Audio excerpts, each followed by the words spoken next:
మోహన్ లాల్ కథానాయకుడిగా పృథ్వీరాజ్ సుకుమారన్ తెరకెక్కించిన L2 ఎంపురాన్ మూవీలో ఓ సీన్ ఉంది.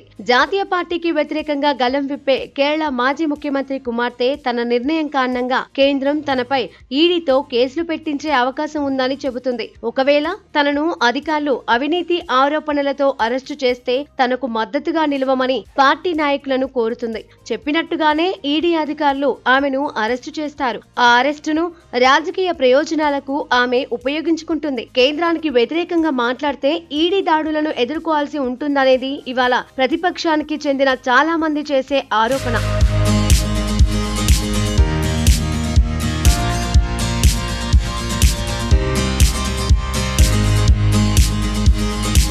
చిత్రమేమంటే సరిగ్గా ఎంపురాన్ సినిమా నిర్మాత గోకులం గోపాలన్ విషయంలో అదే జరిగింది. ఈ సినిమాపై పలు వివాదాలు చోటు చేసుకున్న నేపథ్యంలో మోహన్ లాల్ ప్రేక్షకులకు క్షమాపణలు చెప్పాడు. చిత్ర రచయిత దీనిపై తాను స్పందించాల్సిన అవసరం లేదని చేతులు దులుపుకున్నాడు. చిత్ర దర్శకుడు పృథ్వీరాజ్ సుకుమారన్ పెదవి విప్పలేదు. కానీ అతని తరఫున తల్లి పత్రికా ప్రకటన ఇస్తూ తన కొడుకును బలిపశువును చేస్తున్నారని చిత్ర నిర్మాతలకు మోహన్ లాల్ కు అన్నీ ముందే తెలుసునని స్పష్టం చేసింది. ఈ వివాదానికి ఫుల్ స్టాప్ పెడుతూ చిత్ర బృందమే సినిమాను రీసెన్సార్ కు పంపింది. టైటిల్ కార్డ్స్ లో ఉన్న బీజేపీ ఎంపీ సురేష్ గోపి పేరును తొలగించింది. కొన్ని వివాదాస్పద అంశాలను 3 నిమిషాల పాటు ఎడిట్ చేసింది. కొన్ని అభ్యంతరకర పదాలను మ్యూట్ చేసింది. ఆ తర్వాత మరోసారి సినిమాను జనంలోకి తీసుకొచ్చింది. అయితే సినిమాలో చూపించిన మాదిరిగానే కేంద్రం ఎంపురాన్ మేకర్స్ పై కక్ష కట్టిందని కొందరు ఆరోపిస్తున్నారు.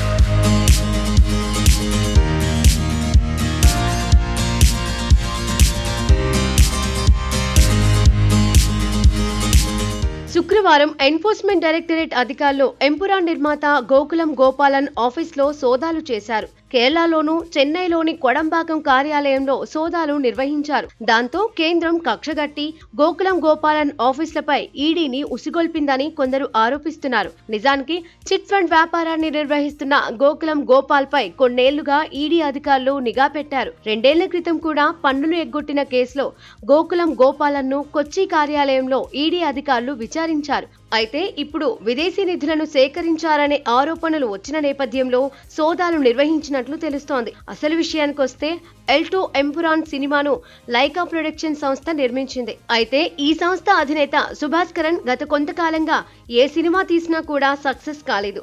దాంతో ఎంపురాన్ అనుకున్న సమయానికి విడుదల అవుతుందో లేదో అని కోర్టు నుండి బయ్యర్ల నుండి ఇబ్బందులు ఎదురు కావచ్చుననే సందేహాన్ని ట్రేడ్ వర్గాలు వ్యక్తం చేశాయి. ఈ నేపథ్యంలో చివరి నిమిషంలో గోకులం గోపాలన్ ఈ మూవీ విడుదలను భుజానికెత్తుకొని బయటపడేశాడు. అదే లైకా ప్రొడక్షన్ చేతుల్లోనే మూవీ ఉండి ఉంటే విడుదల అయ్యేదో లేదో తర్వాత సంగతి. కానీ గోకులం గోపాలన్ కు ఈ కొత్త చిక్కులు వచ్చి ఉండేవి కావని సన్నిహితులు వాపోతున్నారు. మొత్తం మీద సినిమాలో రచయిత మురళీ గోపి ఏ సన్నివేశాలనైతే రాశారో అవే నిజంగా జరిగాయని సినీ జనం అంటున్నారు.